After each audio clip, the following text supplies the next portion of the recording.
नमस्कार, 11वीं की फिजिक्स में आप सभी लोगों का स्वागत है।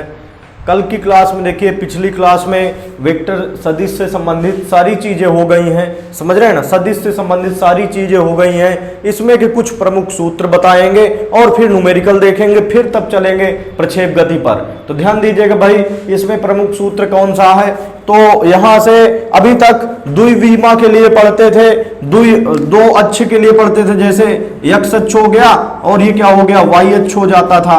और इस प्रकार मान लीजिए कोई जो है कोई सदिश a वेक्टर होता था, तो यहाँ से जो है इसका a वेक्टर का ये जो है क्या हो जाता था, ax इधर की तरफ हो जाता था, इधर की तरफ क्या हो जाता था, ay मान लीजिए हो जाता था।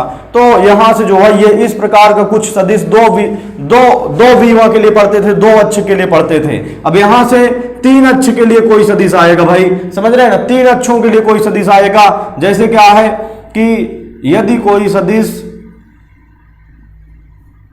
प्रमुख सूत्र देखेंगे भाई, सूत्र ध्यान दीजिएगा सभी लोग, क्योंकि इसमें से संबंधित केवल सूत्र उपयोगी है सवालों के लिए, केवल सूत्र उपयोगी है सवालों के लिए।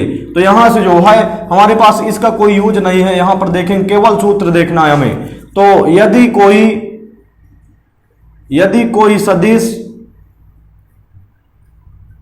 कोई सदिश ए वेक्टर बराबर a1 i cap plus a2 j cap plus a3 k cap, यदि इसमें से कोई एक ना हो, समझ रहे हैं ना, जैसे k वाला टर्म ना हो, केवल और केवल क्या रखा हो, a वेक्टर बराबर a1 i cap plus a2 j cap, तो ये कौन सा सदिश है, ये दो अक्षों में बना हुआ, समझ रहे हैं ना, दो तलों में बना हुआ सदिश है, दो विमीय सदिश है। और ये जो है त्रिविमीय सदिश है, तीन विमा से मिलकर बना हुआ है, a1 i cap plus a2 j cap plus a3 k cap, कुल मिला के कितना हो गया आपका a वेक्टर है। तो यदि कोई सदिश a वेक्टर बराबर a1 i cap plus a2 j cap plus a3 k cap है, a3 k कैप है, तब a वेक्टर का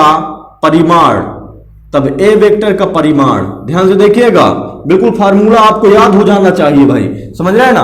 तब a वेक्टर का परिमाण क्या होगा, a वेक्टर के परिमाण को, बिल्कुल ध्यान दीजिएगा, a वेक्टर के परिमाण को हम a भी कहते हैं और a वेक्टर के परिमाण को मॉड a वेक्टर भी होता है। a वेक्टर का परिमाण क्या हो गया, a हो गया, और a वेक्टर का परिमाण मॉड a वेक्टर भी होता है। दोनों हमने पहली क्लास में ही बताया था कि a वेक्टर के परिमाण को, या जो है कोई सदिश है, मान लीजिए b वेक्टर है, तो इसके परिमाण को दो रूपों से व्यक्त किया जाएगा। इसके परिमाण को b भी कह सकते हैं, b वेक्टर का परिमाण b भी हो सकता है, और b वेक्टर का परिमाण मॉड b वेक्टर भी हो सकता है। तो यहां से परिमाण को दो रूपों में व्यक्त किया जा सकता है, a वेक्टर का परिमाण a भी होगा और a वेक्टर का परिमाण मॉड a वेक्टर भी होगा।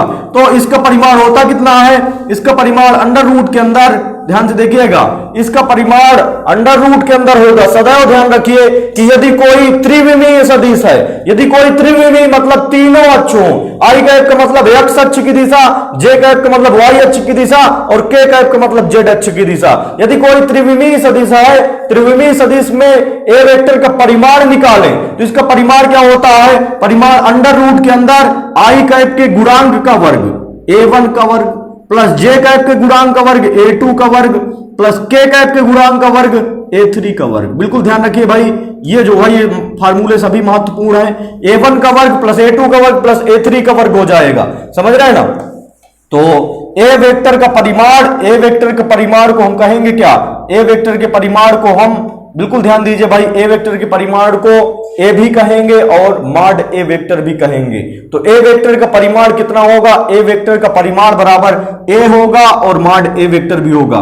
तो a वेक्टर का परिमाण आपके पास इतना बन गया। अब आगे फार्मूला देखते हैं, ध्यान से देखेंगे भाई, a वेक्टर का परिमाण a भी होगा, मॉड a वेक्टर भी कह सकते हैं, चाहे इसको कह लीजिए चाहे इसको कह लीजिए, दोनों एक ही है। मान लीजिए कहीं ये मिल जाए तो ये भी a वेक्टर का परिमाण है, और परिमाण कैसे होगा, ये जो है जो भी त्रिविमीय सदिश है, तीन विमा वाले सदिश है, इनका परिमाण यदि निकालने के लिए कह दिया जाए, तो यहां से i कैप के गुणांक का वर्ग अंडर रूट के अंदर i कैप के गुणांक का वर्ग प्लस j कैप के गुणांक का वर्ग प्लस k कैप के गुणांक का वर्ग कर देंगे, वही क्या हो जाएगा, हमारे पास परिमाण हो जाएगा। जैसे आपसे कह दिया जाए कि कोई एक सदिश b वेक्टर बराबर रखा है 2i cap plus 5j cap plus 10k cap रखा है। इसका परिमाण ज्ञात कीजिए, बी वेक्टर का परिमाण ज्ञात कीजिए। तो परिमाण कैसे मिलेगा? परिमाण मिलेगा बी वेक्टर का परिमाण बी होगा या मॉड बी वेक्टर कह सकते हैं। बी वेक्टर का परिमाण बी बराबर अंडर रूट के अंदर आई कैप के गुणांक का वर्ग। बिल्कुल समझ लीजिए,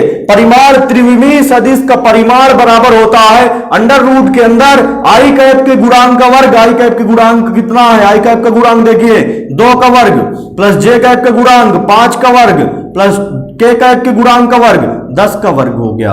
तो यहां से जो है आई कैप के गुणांक का वर्ग प्लस जे कैप के गुणांक का वर्ग प्लस के कैप के गुणांक का वर्ग। तो ये सारी चीजें भाई बिल्कुल ध्यान रखिए कि ये जो है जो त्रिविमीय सदिश का यदि परिमाण निकालना है तो अंडर रूट के अंदर आई कैप के गुणांक का वर्ग प्लस जे कैप के गुणांक का वर्ग प्लस के कैप के गुणांक का वर्ग होगा। इसके बाद ये तो ए वेक्टर का परिमाण हो गया। अब ए वेक्टर की यदि दिशा निकालें, ए वेक्टर यदि कोई सदिश, बिल्कुल ध्यान से समझे भाई, यदि कोई सदिश ए वेक्टर बराबर a1 आई कैप प्लस a2 जे कैप प्लस a3 के कैप है, a3 के कैप है, तब ए वेक्टर का एकांक सदिश, ए वेक्टर का एकांक सदिश, एकांक सदिश ही क्या बताता है? दिशा बताता है। एकांक सदिश ही क्या बताता है? दिशा बताता है। तो देखिएगा एकांक सदिश क्या है? ए वेक्टर एक सदिश है। ए वेक्टर क्या है? एक सदिश है। तो इस सदिश में 2 चीजें होंगी भाई, जो बेसिक चीज है, हमने बेसिक पहले ही बताया था। ए वेक्टर में 2 चीजें होंगी, ए वेक्टर का परिमाण ए होगा और इसकी दिशा कितनी होगी? दिशा मान लीजिए ए कैप हो गया। समझ रहे हैं ना? ए वेक्टर का परिमाण ए और दिशा ए कैप हो गया मान लीजिए, या इसी को क्या कहते हैं? एकांक सदिश। एकांक सदिश बिल्कुल समझिए, एकांक सदिश वह सदिश है जिसका परिमाण, एकांक सदिश देखिए भाई, एकांक सदिश तो ये भी है ना, सदिश में 2 चीजें होती है, परिमाण और साथ में क्या होती है? परिमाण और साथ में क्या होती है? दिशा। लेकिन एकांक सदिश की कंडीशन यह है कि एकांक सदिश का परिमाण 1 होता है, केवल और केवल क्या होती है? दिशा होती है। एकांक सदिश का परिमाण 1, केवल और केवल क्या? दिशा उसमें बचती है। एकांक सदिश ऐसा सदिश जिसका परिमाण 1 हो, वह सदिश क्या कहलाता है? हमारा एकांक सदिश कहलाता है। तो एकांक सदिश का परिमाण 1 हो गया तो केवल क्या बच गई? चूंकि सदिश में 2 चीजें, परिमाण और दिशा, जब परिमाण 1 हो गया तो केवल क्या बच गई? हमारी दिशा। तो यहां से देखिए एकांक सदिश निकालना है, मतलब उसकी क्या निकालना है? दिशा निकालना है। तो ए वेक्टर का परिमाण ए और ए वेक्टर का एकांक सदिश ए कैप मान लिया। चूंकि कैप किसी के ऊपर लगा दिया जाए तो उसका मतलब क्या होगा? एकांक सदिश होगा। तो यहां से हमारे पास कितना? ए वेक्टर का परिमाण ए और ए वेक्टर की दिशा में एकांक सदिश क्या होगा? A cap. इसी एकांक सदिश को दिशा भी कहते हैं। अब देखिए ए गुणे में है, केवल एक गुणे में, इसको इधर ले आओ तो ए वेक्टर बटे में क्या हो जाएगा? ए और बराबर ए कैप हो गया।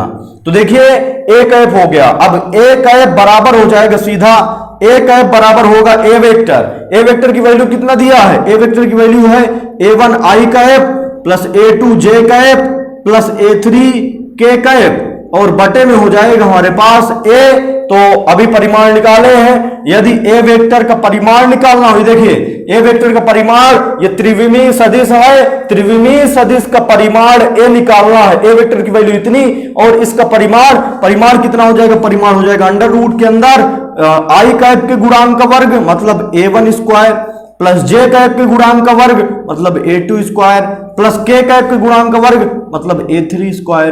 तो ये हमारे पास क्या होगा? एकांक सदिश। ए वेक्टर एक त्रिविमीय की बात होगी बस, यहां त्रिविमीय सदिश है। त्रिविमीय सदिश का हमने परिमाण देखा, त्रिविमीय सदिश का एकांक सदिश अथवा दिशा, इसी को एकांक सदिश को ही क्या कहेंगे? दिशा। कोई सवाल में आपसे पूछ ले कि इस सदिश की दिशा क्या होगी, तो सदिश की दिशा, चूंकि परिमाण है ए वेक्टर बराबर ये सदिश है, सदिश में परिमाण होगा और दिशा होगी, तो परिमाण ए हो गया और दिशा या इसी को एकांक सदिश, दिशा कितनी हो गई? दिशा ए कैप हो गई। दिशा और परिमाण मिला के ही तो हमारा ए वेक्टर बना है। अब कोई लड़कों को कंफ्यूजन होगा कि ए कैप क्यों रख लिया गया है। ए कैप का मतलब एक ही है, समझ रहे हैं ना। ये चूंकि एक एकांक सदिश है, एकांक सदिश का मतलब इसका परिमाण एक है, केवल और केवल इसमें क्या है, दिशा है। तो समझ रहे हैं ना, ये एक सदिश जरूर है, एकांक सदिश एक सदिश जरूर है, लेकिन इसमें परिमाण एक है और इसमें केवल और केवल दिशा है। तो दिशा और परिमाण ये केवल दिशा कहलाएगा, समझ रहे हैं ना। जैसे बी वेक्टर की दिशा में एकांक सदिश बी कैप माना जाएगा, सी वेक्टर की दिशा में एकांक सदिश सी कैप माना जाएगा। यदि इनका जो है परिमाण, इनका सदिश रूप में देखें तो बी वेक्टर बराबर बी वेक्टर का परिमाण बी और बी वेक्टर की दिशा कितनी होगी, बी कैप मान लेंगे। और सी वेक्टर कंडीशन देखें, सी वेक्टर का परिमाण सी और सी वेक्टर का एकांक सदिश क्या होगा, एकांक सदिश दिशा सी कैप होगी। तो इस प्रकार कंडीशन हमारे पास ए वेक्टर का परिमाण ए और दिशा कितनी, ए कैप, दिशा का मतलब एकांक सदिश और दिशा एक ही होते हैं। तो यहां से जो है, अब देखिए ए कैप का मान यदि निकालना है दिशा या अथवा एकांक सदिश का, तो ए को इधर ले आओ तो ए वेक्टर अपान ए बराबर क्या, यहां से हमारे पास इतनी चीजें बन गई। अब देखिए आगे चलते हैं, चलो ये दूसरा नंबर फार्मूला आपका कंप्लीट हुआ, तो ध्यान देंगे भाई। चलो अब आगे तीसरा नंबर देखते हैं।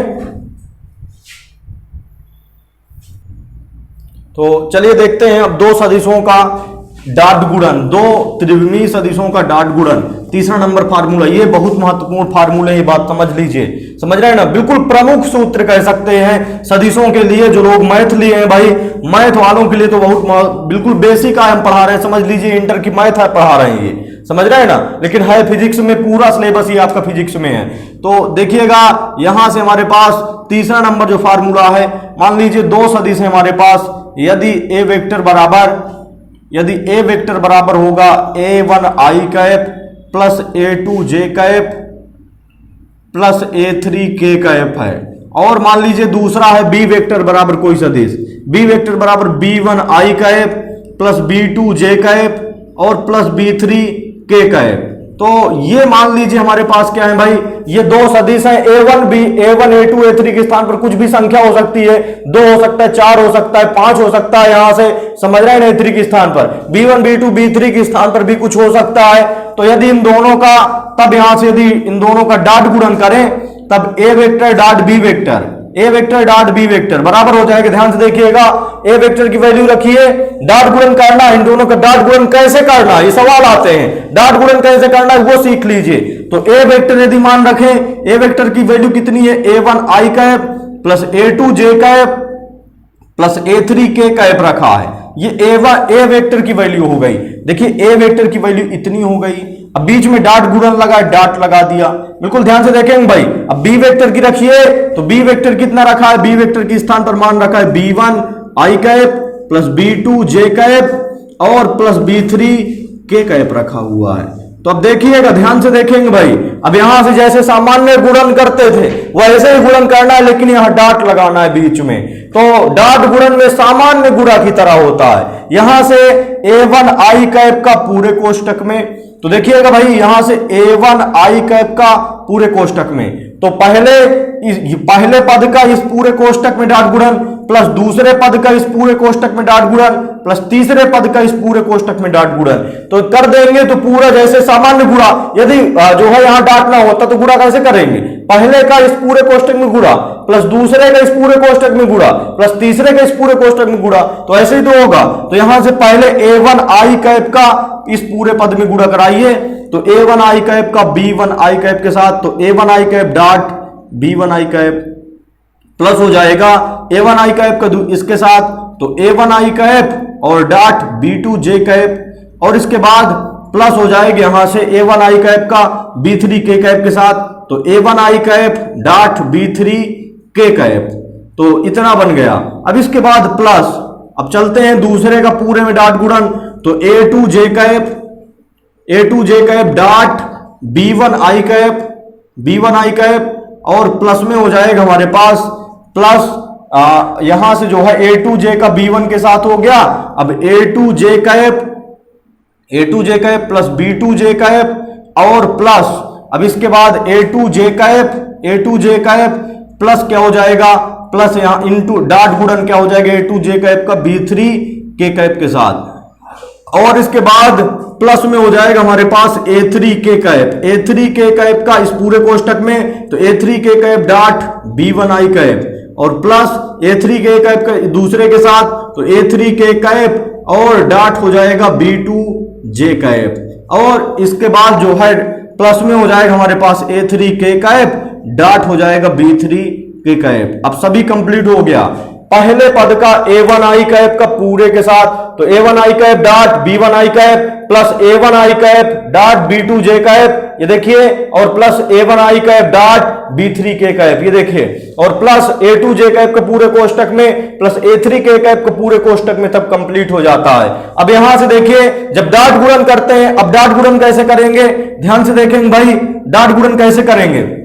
डॉट गुणन देखिए जो है परिमाण का संख्या का डॉट गुणन कर लेते हैं और एकांक सदिशों का एकांक सदिशों के डॉट गुणा करते हैं, तो संख्याओं का तो सामान्य गुणा हो जाएगा, जैसे A1 और B1 का A1 इंटू B1 हो गया, बात समझ रहे हैं ना।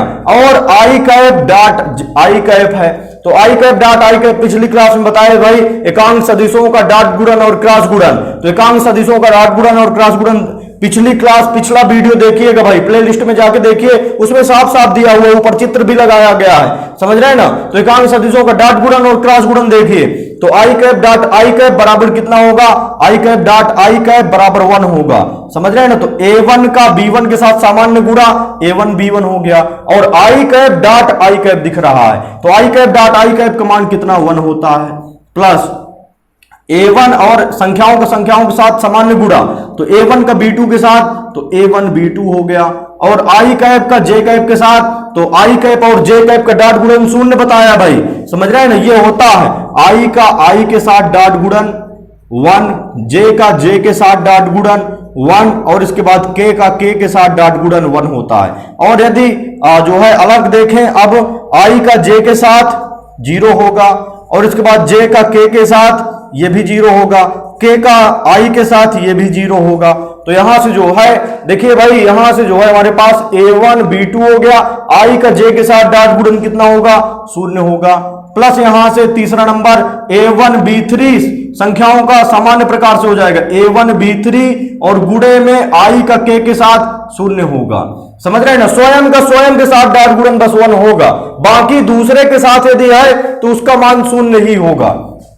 तो यहां से अब इस पर चलते हैं, A2 जो है प्लस ध्यान से देखेंगे भाई, यहां से A1 B1 हो गया गुणे 1, A1 B2 हो गया 0 और A1 B3 हो गया 0, A2 B1 और गुणे में हो जाएगा, ध्यान से देखें, A2 B1 और into J cap dot I cap, तो J और I का डॉट गुणन 0 होगा और प्लस यहां से A2 B2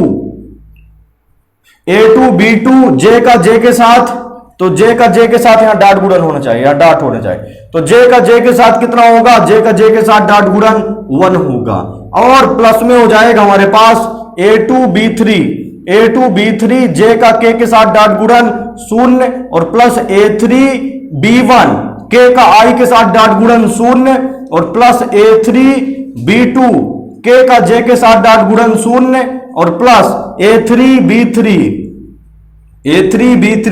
K का K के साथ डॉट गुणन 1 होगा। तो देखिए यहां से सारे टर्म 0 हैं, शून्य वाले तो 0 हो जाएंगे, केवल क्या बचा A1 B1 और क्या बचा, देखिए ये 0 ये क्या बचेगा A2 B2 और प्लस यहां से ये 0 केवल क्या बचा A3 B3।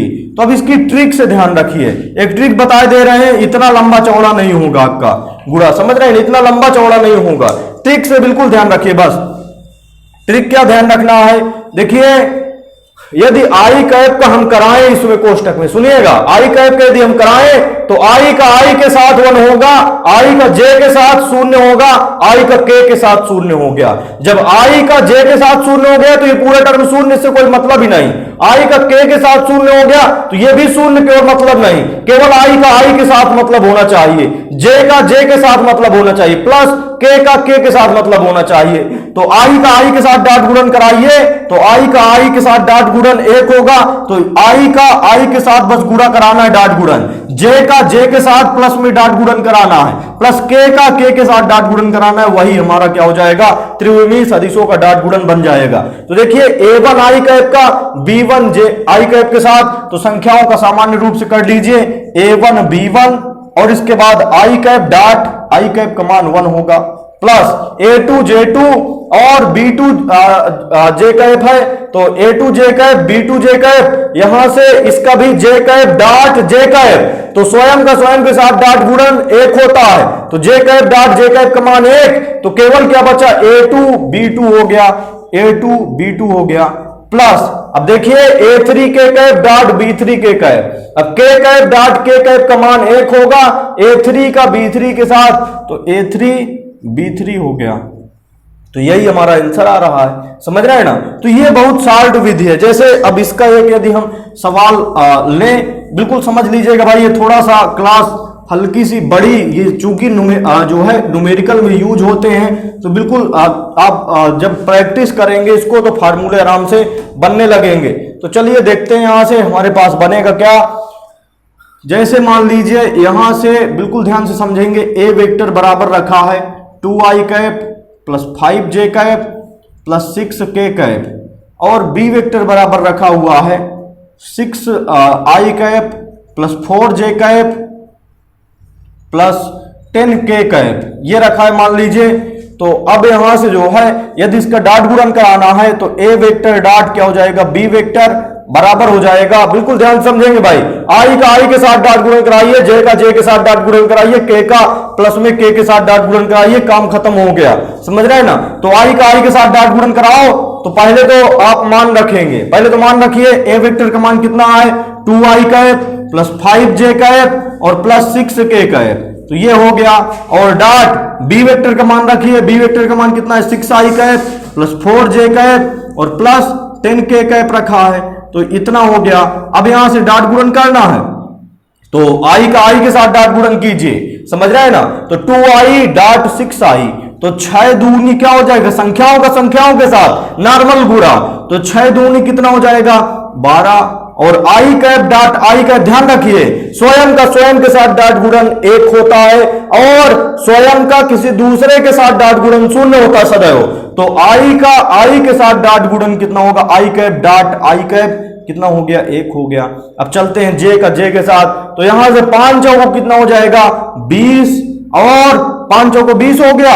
अब जे कैप डॉट जे कैप दिख रहा है, तो जे कैप डॉट जे कैप का जे कैप के साथ डॉट गुणन 1 हो गया, और प्लस यहां से 6 का जो है 6k कैप है और 10k कैप है, तो 10 का 6 के साथ, तो 6 60 हो गया, 60k cap dot k cap, तो k cap dot k cap का मान कितना होगा भाई, यहां से 1 होगा, स्वयं का स्वयं के साथ डॉट गुणन 1। तो देखिए 12, 20 और 60, तो यहां से जोड़ दें, तो वही हमारा क्या हो जाएगा, ए वेक्टर डॉट बी वेक्टर का आंसर हो जाएगा। तो जोड़िए 0 0 और 2 है, तो 2 हो गया, 6 2 8, 8 1 9 92 हो गया, समझ रहे हैं ना। तो यहां से हमारे पास ये आंसर डॉट गुणन आ गया, डॉट गुणन। तो चलिए इसमें से संबंधित सवाल करेंगे कुछ, समझ रहे हैं ना। आज होमवर्क के लिए इसी तरह के डॉट गुणन से संबंधित सवाल हल्के हल्के देंगे। का अभी ये फार्मूलों की क्लास खत्म नहीं हुई है भाई, अभी इसमें क्रॉस गुणन का फार्मूला आता है, उसकी भी एक क्लास पूरी लगाएंगे, बिल्कुल आप समझ लीजिए ढंग से, समझ रहे हैं ना। हमने इस क्लास में बताया क्या, इस क्लास में सबसे पहले बताया कि जो है कोई त्रिविमीय सदिश, जैसे ए वेक्टर बराबर, त्रिविमीय सदिश क्या है, ये मान लीजिए ए वेक्टर बराबर इतना है, तो इसका परिमाण कितना होगा, इसका परिमाण माड ए वेक्टर या ए बराबर कितना होगा, अंडर रूट के अंदर आई कैप का वर्ग मतलब a1 स्क्वायर प्लस जे कैप का वर्ग मतलब a2 स्क्वायर प्लस के कैप का वर्ग मतलब a3 स्क्वायर, ये बताया। और यहां से जो है ए वेक्टर का ये तो परिमाण हो गया, ए वेक्टर का ये क्या हो गया, ये परिमाण हुआ। और ए वेक्टर की दिशा बताया हमने, दिशा क्या है, ए वेक्टर की दिशा ए कैप कहलाएगी। कैसे कहलाएगी, क्योंकि ए वेक्टर एक सदिश है, ए वेक्टर का परिमाण ए और ए वेक्टर की दिशा ए कैप होगी जो कि एक एकांक सदिश है। ए वेक्टर का परिमाण ए और ए वेक्टर की दिशा ए कैप। अब देखिए इसको इधर ले आए तो ए वेक्टर अपान ए कैप बराबर क्या हो जाएगा, ए वेक्टर अपान ए, या कह सकते हैं ए वेक्टर की वैल्यू कितनी है, ए1 आई कैप प्लस ए2 जे कैप प्लस ए3 के कैप, और अपान में ए की वैल्यू कितनी है, ए की वैल्यू हमारे पास अंडर रूट के अंदर A1 square plus A2 square plus A3 square रखी है। तो ये हमारे पास क्या है, ये दिशा हो गई। इसके बाद डॉट गुणन हमने बताया भाई, दो सदिश हैं, जैसे ये दो सदिश हैं, इन दोनों सदिशों का मान लीजिए ये दो सदिश हैं, ये दोनों सदिशों का डॉट गुणन आप इसी ट्रिक की सहायता से याद रखेंगे, अन्यथा डॉट गुणन बड़ा होता है थोड़ा सा, समझ रहे हैं ना। तो इस ट्रिक की सहायता से याद कैसे रखेंगे, आई के साथ डॉट गुणन 2i cap dot 6j cap, काम खत्म। जे का जे के साथ डॉट गुणन कराइए, काम खत्म। के का के के साथ डॉट गुणन कराइए, काम खत्म। तो पूरा डॉट गुणन आपका खत्म हो जाएगा।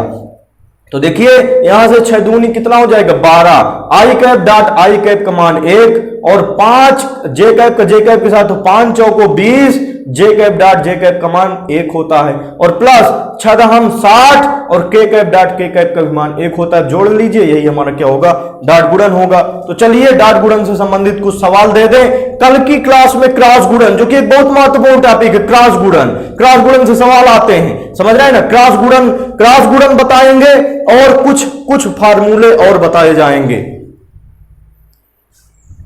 तो देखिए ये सवाल है हमारे पास भाई, ए वेक्टर की वैल्यू दिया हुआ है, बी वेक्टर की वैल्यू दिया है, तो ज्ञात कीजिए। पहला नंबर ए वेक्टर का परिमाण निकालना है, हमने फार्मूला बता दिया है, तरीका भी बता दिया है। बी वेक्टर का परिमाण निकालना है, समझ रहे हैं ना। ए वेक्टर का परिमाण निकालना है, तो ए वेक्टर का परिमाण यदि कोई त्रिविमीय सदिश है, तीन विमा दिख रहे हैं, तीन सदिश जो है, तीन अक्ष दिख रहे हैं, त्रिविमीय सदिश है, तो उसका परिमाण कितना होता है, उसका परिमाण अंडर रूट के अंदर आई कैप का वर्ग, समझ रहे हैं, आई कैप के गुणांक का वर्ग प्लस जे कैप के गुणांक का वर्ग, जे कैप के गुणांक पूरा लिया जाएगा चिन्ह सहित, ऐसा नहीं है कि आप माइनस छोड़ दें। तो देखिए यहां से जो है ए वेक्टर का परिमाण ए बराबर हो जाएगा अंडर रूट के अंदर आई कैप के गुणांक का वर्ग 3 का वर्ग प्लस यहां से जे कैप के गुणांक का वर्ग -6 का वर्ग, पूरा गुणांक मतलब चिन्ह सहित, और प्लस -2 का वर्ग। इसी प्रकार बी वेक्टर का परिमाण निकालना है। अब तीसरा नंबर ए वेक्टर की दिशा में एकांक सदिश, तो ए वेक्टर की दिशा में एकांक सदिश के लिए फार्मूला भी हमने बताया है, तो इसको निकालिएगा भाई। अब ए वेक्टर प्लस बी वेक्टर का परिमाण, तो ए वेक्टर का मान रखना है, ए वेक्टर का मान दिया हुआ है, समझ रहे हैं ना, ए वेक्टर का मान रखना है और बी वेक्टर का मान रखना है। यहां पर बी वेक्टर का मान दिया है, दोनों सदिशों को जोड़ेंगे तो देखिए क्या रखा है, ए वेक्टर की वैल्यू कितनी रखी है, ए वेक्टर की वैल्यू हमारे पास रखी है 3i और -6j कैप -2 के कैप, और बीच में प्लस है तो प्लस लगा दिया। बी वेक्टर है हमारे पास i cap plus 2j cap और -2 के कैप, तो ये किसका मान है, ए वेक्टर प्लस बी वेक्टर की वैल्यू है। अब देखिए ए वेक्टर प्लस बी वेक्टर की वैल्यू इतनी है, हमें क्या निकालना है, हमें परिमाण निकालना है। तो ए वेक्टर प्लस बी वेक्टर का परिमाण कितना होगा, माड के अंदर ए वेक्टर प्लस बी वेक्टर, तो जो भी आएगा, समझ रहे हैं ना, यहां से आई को आई के साथ जोड़ेंगे तो 3 एक कितना 4i कैप, और इसके बाद -6 का प्लस 2 के साथ जोड़ेंगे तो कुछ वैल्यू आएगी, के के साथ जोड़ेंगे तो कुछ वैल्यू आएगी। फिर जब परिमाण निकालेंगे, ए वेक्टर प्लस बी वेक्टर का परिमाण कह रहा है, तो इसका परिमाण कितना होगा, माड के अंदर ए वेक्टर प्लस बी वेक्टर, तो परिमाण कितना होगा, वही क्रिया अंडर रूट के अंदर आई कैप के गुणांक का वर्ग प्लस जे कैप के गुणांक का वर्ग प्लस के कैप के गुणांक का वर्ग। तो ए वेक्टर और बी वेक्टर को जोड़ लेंगे, जोड़ने के बाद आई जे और के टर्म में आएगा कुछ, समझ रहे हैं ना। फिर परिमाण के लिए क्या करेंगे, परिमाण का फार्मूला क्या बताए थे, अंडर रूट के अंदर आई कैप के गुणांक का वर्ग प्लस जे कैप के गुणांक का वर्ग प्लस के कैप के गुणांक का वर्ग, तो परिमाण मिल जाएगा। तो सभी लोग भाई जो है इस होमवर्क को करके भेजना है, नंबर लगभग सभी लोगों के पास होगा जो हमारे वीडियो देख रहे हैं भाई। तो जो नए लोग जुड़े हैं मान लीजिए 79 85 56 78 16 इस व्हाट्सएप नंबर पर भेजिए, सभी लोग होमवर्क करके जरूर भेजेंगे। और यदि आपको बढ़िया ये फार्मूले समझ में आ गए हैं, ये सूत्र समझ में आ गए हैं, तो बिल्कुल नीचे लिखिएगा कि समझ में आ गया है। तो जो है यदि कम समझ में आए हैं तो बताइएगा भाई, कल की क्लास में बताइएगा, समझ रहे हैं ना, सुबह बताइएगा, तुरंत बताइएगा, जैसे वीडियो हमारा आए आप तुरंत कमेंट कीजिए कि हाँ समझ में नहीं आया है। तो कल की क्लास भी फार्मूलों की होगी अभी। तो कल की क्लास जो फार्मूलों की होगी, यदि जहां पर भी आपको समझ में नहीं आया होगा, कल की क्लास में चर्चा कर लेंगे, समझ रहे हैं। चूंकि फिर अलग से चर्चा करने के लिए टाइम हल्का सा कम मिलता है, तो नीचे लिखिए कि समझ में आ गया है, नीचे सभी लोग लिखिए कि समझ में आ गया है। जिसको नहीं समझ में आया, जहां पर भी वहां लिखिए कि नहीं समझ में आया, तुरंत अभी लिखिए, तो कल सुबह हमें पता चल जाएगा तुरंत। तो फिर जो है उसी अनुसार हम आगे बढ़ेंगे। और यदि बढ़िया वीडियो पसंद आए तो लाइक कर दें, और यदि आप चैनल देख रहे हैं सब्सक्राइब नहीं किए हैं तो सब्सक्राइब कर लीजिए भाई, जिससे आपको वीडियो लगातार मिलते रहे, प्राप्त होते रहे।